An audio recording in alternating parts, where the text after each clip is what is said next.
Alright, so guys, so today, ito ang i-vlog natin. Itong medyo malaking box na ito. Kasi this is not just your ordinary laptop. So kung naalala niyo, dati nag-vlog tayo ng laptop na dalawa yung screen. Ingay, dinagdagan pa ng sorry po. So this one, it is actually more different or kakaiba talaga tong laptop na ito. Hindi ko nga alam kung laptop talaga to eh. So samahan niyo ako, unbox natin tong unit na to.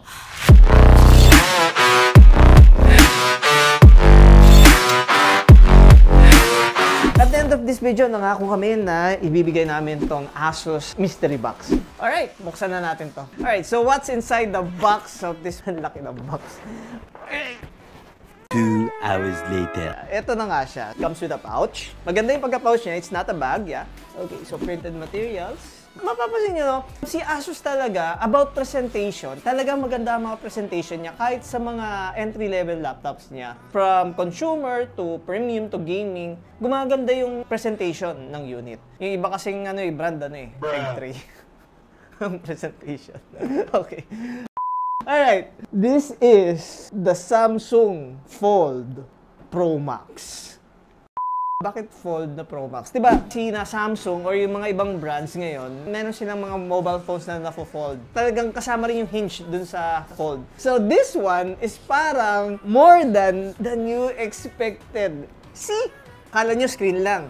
Well, hindi lang siya fixed screen. Nafo-fold po ito. Ayan o. Oh. The screen itself, ha? Ito mismo, nafo-fold. Makikita nyo, mamaya bubuksan natin to, makikita nyo dyan yung pagka-bend ng screen niya. So, itong keyboard niya is detachable and pwede rin tong wirelessly na ginagamit. Pwede rin ikabit dito and this is actually magnet. Ayan. Pero hindi yung keyboard ang talagang special feature nito eh. Ang special feature talaga nitong unit to, itong mismo yung kanyang screen. So, parang alam mo yun? Parang kung meron kang libro. Mamaya, buksan na nga kaya natin, no? Yung charger niya is not so big. I'm expecting sa mga ganitong monster na laptop is malaki yung charger. And then, Type-C to USB.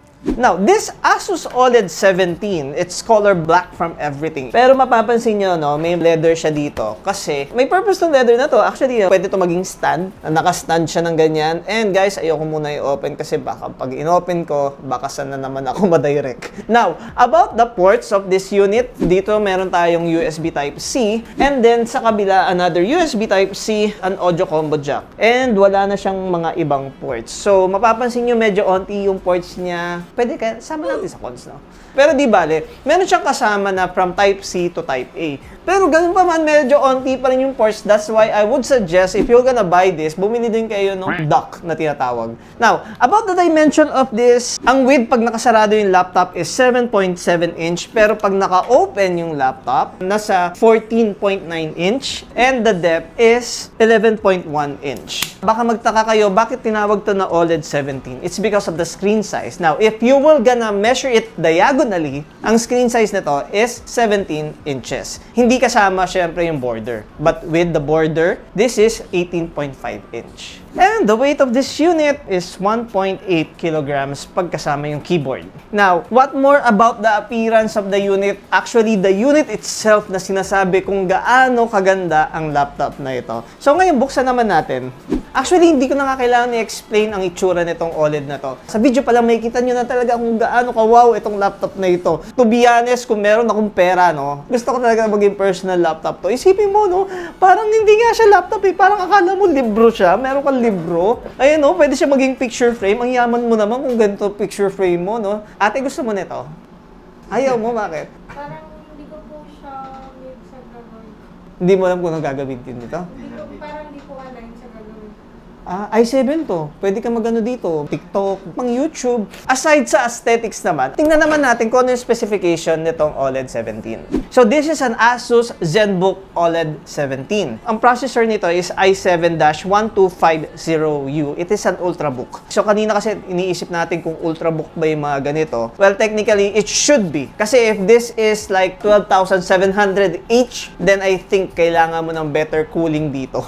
And feeling ko, napaka-impossible na magkaroon ng napakagandang cooling system para sa ganitong klaseng laptop. Kaya yung mga ganitong klaseng category, it really falls under an Ultrabook. Pero ang ganda, no? Parang katagang may libro, oh. Oh! Hindi mo yun, oh my goodness, oh, yun ko na gano'n, oh. Okay.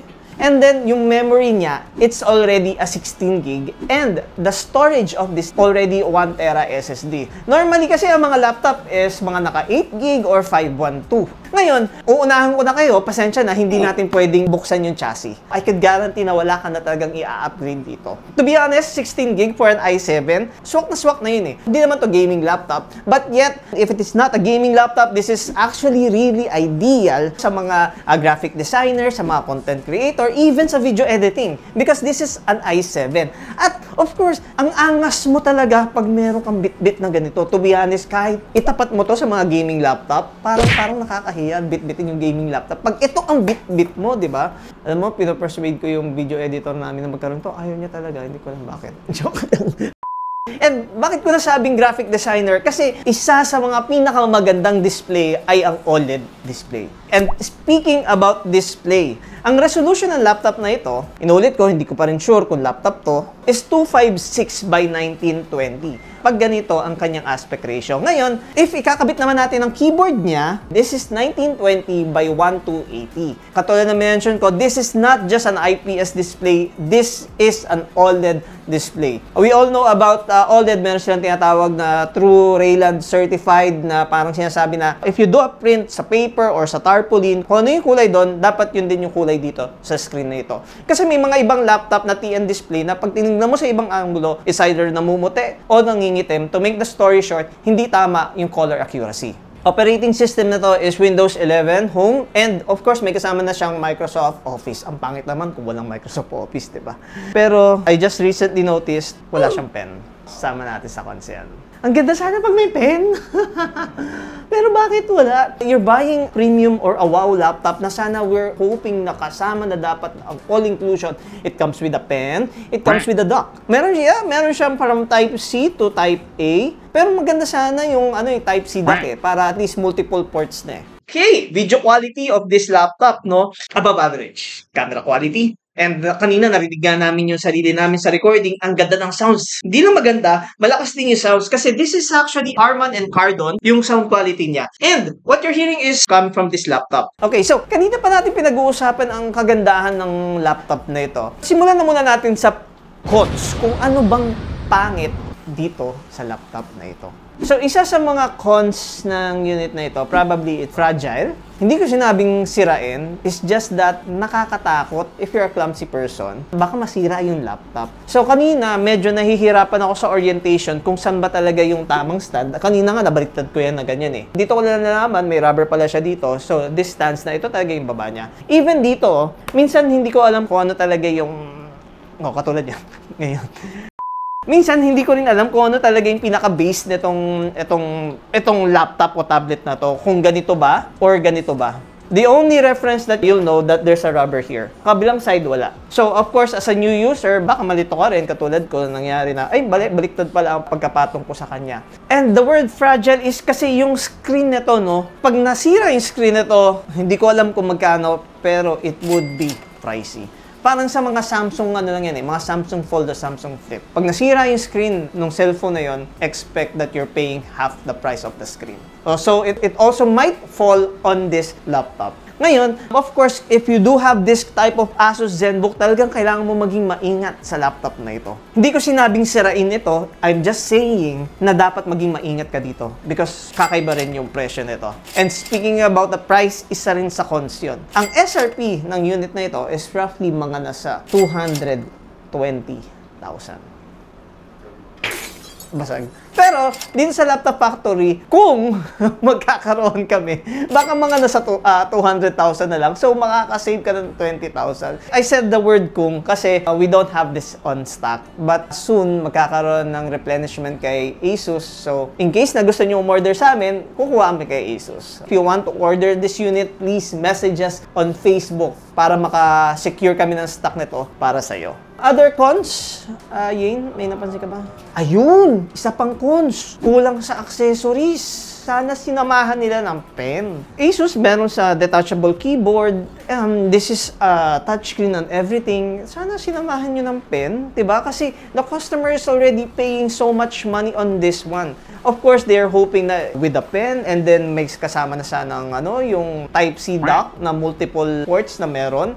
Lastly, isa na rin sa cons ng unit na ito. Kanina sinabi natin medyo fragile kasi isa rin medyo mabigat yung unit. 1.8 kilograms. Para kang bumibit-bit ng gaming laptop kasi mga gaming laptop, mga ganun ng But of course, there's an advantage kung bakit mabigat ang laptop because there's a lot of something, there's a lot of materials inside this laptop. Hindi naman pwedeng putyo-putyo na materials na nilagay dito. Of course, I'm pretty sure that there's still a fan here, there's still some heatsink here. Pero ayun lang hindi naman siya nakakangalay pero may kabigatan siya. Now, about the pros of this laptop, kanina pa namin i-explain kung gaano kaganda yung laptop na ito. So, we will not include the pros anymore. But you can, kanina pa natin sinasabi, you can repeat the video if you wanted to. Kasi ang ganda talaga ng laptop na ito. Honestly, napapawaw ako sa laptop na to. It's so wow, ang ganda. I want this personally on me. Pero yun nga lang, medyo pricey siya. But in case that you want to avail this unit, first of all, I'm very sorry, hindi siya available on hand right now. But soon, magkakaroon kami, we can do some pre-orders. Okay, so pwede siya sa installment and then if you want to pick up this unit on our stores, we do have stores nationwide. Now, in case na may nakalimutan akong sabihin tungkol dito sa laptop na to, we'll just gonna comment down below. And speaking of, if you do have any suggestions on this laptop, you can also comment down below.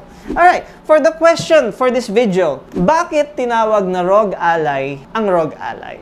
There will be no multiple choices. Kung alam mo yung answer, please comment down below. If you know it, please answer it within 30 minutes. Ngayon, kung pinanood mo tong 15 minutes video na to, you only have 15 minutes na lang.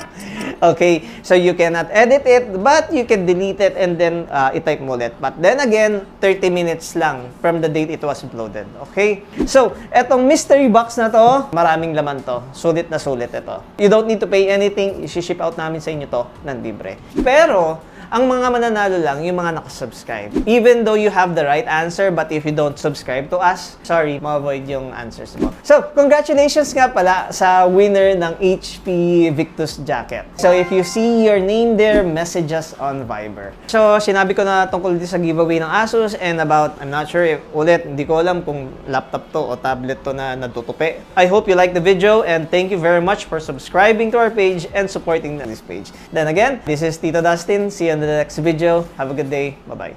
Oh, TikTok naman!